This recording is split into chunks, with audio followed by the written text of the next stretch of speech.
Les appareils électroménagers abondent nos marchés et même nos domiciles. On a vite fait d'acheter le dernier congélateur à la mode ou bien le dernier frigo.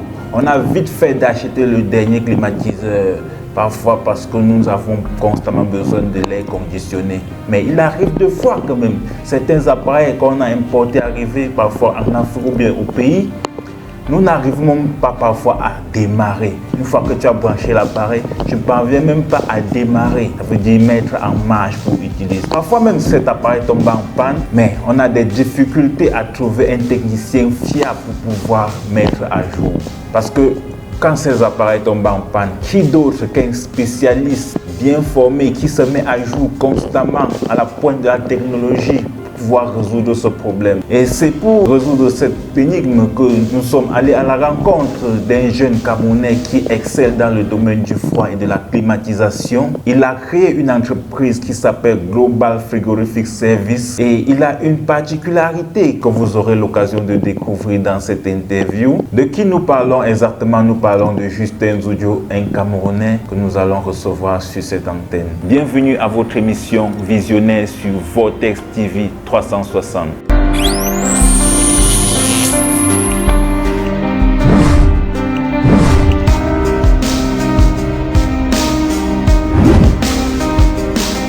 Alors, bonjour Monsieur Justin Nzudio. Merci, bonjour Coach Negué. Bienvenue sur notre plateau. Merci. Ok, c'est un honneur pour nous et pour les spectateurs qui nous regardent là, de vous recevoir en ce jour. Alors, parlez-nous un peu de vous. Qui est justement Justin Nzudio? Justin Nzudio, c'est un jeune entrepreneur camerounais qui vient dans un village au fin fond de l'Ouest. Parlez-nous maintenant de votre activité en tant que frigoriste. Parlant de mon activité, je fais dans le froid et climatisation. C'est-à-dire, nous réparons les congélateurs, les frigos, les climatiseurs, les chambres froides, de toute espèce, de tout genre, bien sûr. Et nous sommes basés au Cameroun, à Yaoundé. Nous faisons la prestation de paiement après service, c'est-à-dire on repart l'appareil du client et il paye après. Rappelons que vous êtes responsable d'une entreprise dénommée Global Frigorific Service. C'est bien ça. Oui, Global Frigorific Service. Oui, Global Frigorific Service. Est-ce que vous pouvez nous parler déjà de la genèse de cette entreprise-là? Parlons de la genèse. Global a vu le jour, disons en 2007. En 2007, oui, c'était pas facile, mais au départ, c'était juste un petit truc.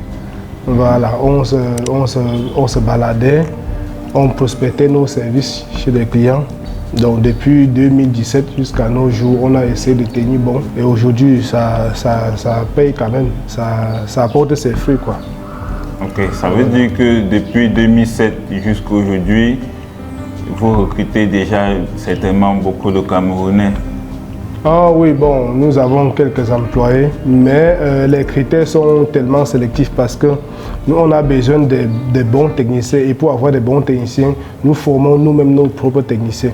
Donc on est obligé de prendre même parfois des gens qui ont commencé, les recycler afin de les mettre à notre service, c'est-à-dire au service de notre entreprise. Donc vous avez parlé tout à l'heure d'une particularité hors antenne de Global Frigorific Service. Qu'est-ce qui fait la particularité de cette entreprise par rapport aux autres entreprises qui exercent dans le même domaine? Notre particularité, c'est d'abord que le client est roi. Donc on privilégie d'abord le client, c'est-à-dire quand le client nous contacte pour des besoins de dépannage, je peux prendre l'exemple des besoins de dépannage. Ce qu'on fait, c'est qu'on se rend chez le client et on fait le diagnostic de l'appareil. Quand le client est d'accord, nous utilisons nos propres moyens pour mettre l'appareil du client en marche. Et puis le client paye à la fin, c'est-à-dire le client voit que son appareil fonctionne bien avant de payer. C'est ça notre particularité. Donc ça veut dire qu'il y a... Et puis, je ne vous coupe pas, et nous on ne porte pas les appareils des clients. Donc, problème de logistique, on n'a pas ce problème-là. C'est-à-dire là où vous vous trouvez, vous nous appelez et on vous trouve sur place. Vous dépannez sur place. Sur place, oui. ce que vous étiez en train d'expliquer. Ça veut dire que vous exigez qu'on vous paye très souvent après le dépannage. Oui, parce que dans notre métier, c'est un peu complexe, voire compliqué. Pourquoi? Parce que les techniciens dans notre jargon sont réputés pour être des malhonnêtes, oui, selon ce que les clients nous disent. Donc on essaie un peu de nous démarquer en faisant en sorte que c'est nous qui faisons confiance aux clients. Voilà, c'est plutôt l'inverse. C'est-à-dire, on fait le diagnostic de l'appareil du client. Quand il est d'accord avec le montant demandé, nous utilisons nos moyens. Nous mettons son appareil en marche. C'est-à-dire qu'en ce moment-là, c'est nous qui faisons confiance aux clients. Voilà, à l'inverse des autres. C'est-à-dire, d'autres personnes préfèrent prendre d'abord l'argent du client, acheter le matériel et mettre l'appareil en marche avant de... Voilà. Oui, certainement, le parcours depuis 2007, vous avez certainement rencontré beaucoup de difficultés. Est-ce que vous pouvez énumérer certaines de ces difficultés-là? Oui, on a certainement rencontré beaucoup de difficultés. Par exemple, au départ, quand nous avions monté les chartes, ce n'était pas facile. Vous imaginez, vous vous présentez par exemple au Carrefour Étudier, vous tendez un charte à quelqu'un, la personne vous regarde comme si vous étiez un faux billet de 2000. Donc, et pour celui qui prend même, quand il prend, du coup, vous regardez, vous voyez que la personne jette encore au sol pour donner au travail à Isaac. Donc, déjà, il fallait être préparé mentalement, psychologiquement, il fallait être prêt. Vous tendez le temps à quelqu'un, d'autres ne prennent même pas. Donc, ce n'était pas facile, mais on avait un mental d'acier et on a persévéré et on a tenu bon. Et parmi ces difficultés que vous avez rencontrées, quelle est la difficulté qui vous a le plus marqué? Bon, la difficulté qui m'a le plus marqué est le fait que quand le client se plaint que le technicien est malhonnête, le client lui-même est malhonnête. C'est-à-dire, après la prestation, l'appareil fonctionne bien. Parfois, le client ne paye pas. Voilà. Vous acceptez qu'il paye après, voilà, mais après satisfaction, il ne paye pas. Après, je ne sais pas si c'est le doute dans leur tête. Ils se disent que bon, comme ça marche là, ça peut encore déconner comme les autres ont souvent fait ça, déconner. Et puis, ce qui fait donc, au fur et à mesure que ça dure, pour finir, le client voit qu'il ne va pas payer. Donc, parfois, il a déjà utilisé l'argent. Donc, c'est les difficultés qu'on rencontre au quotidien et malheureusement, on ne peut pas faire autrement, on est obligé de faire avec.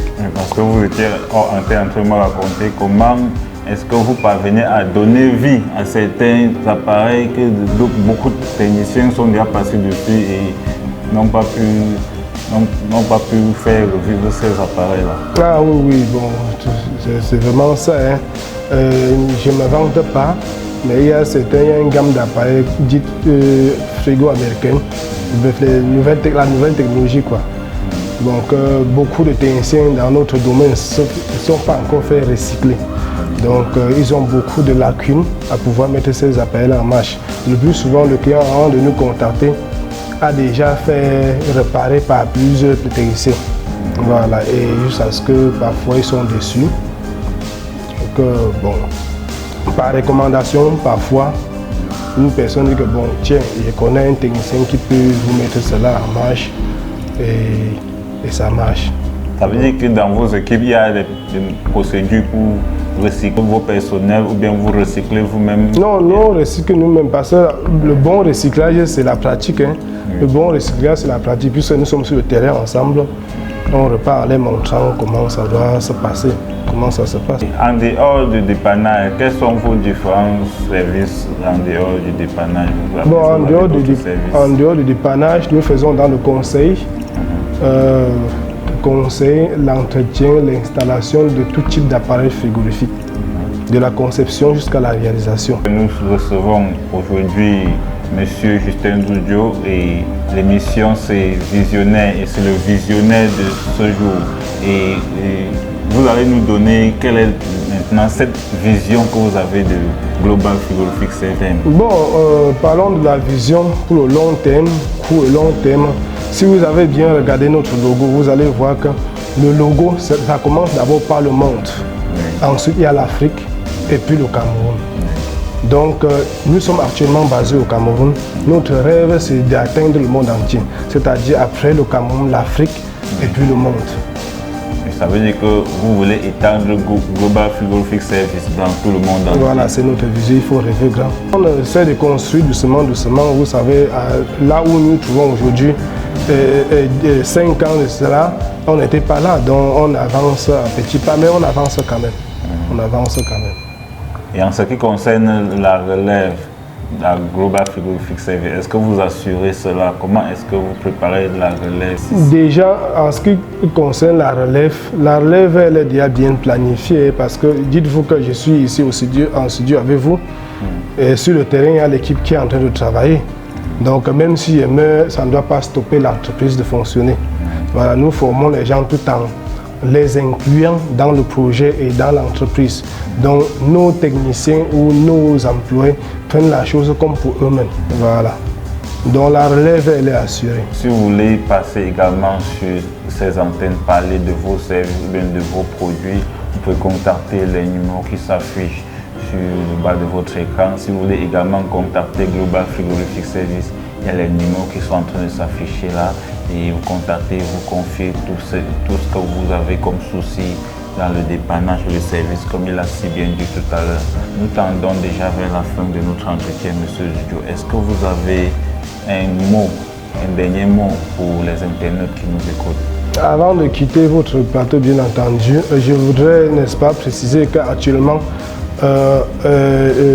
l'Église évangélique du Cameroun nous a fait confiance. Voilà, en nous confiant le tout premier temple climatisé à Yaoundé au Cameroun, tout premier temple de l'Église évangélique de l'histoire. Donc ça se passe au Cameroun, à Yaoundé, Colbon après abattoir, où nous sommes en train d'installer les armoires frigorifiques. Donc comme l'Église évangélique, faites-nous confiance pour la conception, la réalisation de vos projets frigorifiques et vous ne serez pas déçus. Alors vous avez si bien compris, vous pouvez faire confiance à Global Frigorific Service, chers spectateurs. Alors, merci d'avoir écouté. Vous qui êtes à la maison, merci de partager l'émission autour de vous pour permettre à un bon nombre de personnes d'être au courant de ce que nous sommes en train de faire. Vous également, vous pouvez passer sur les chaînes, il suffit de contacter les numéros qui s'affichent. Alors, rendez-vous dans une prochaine émission. Ciao, bye bye.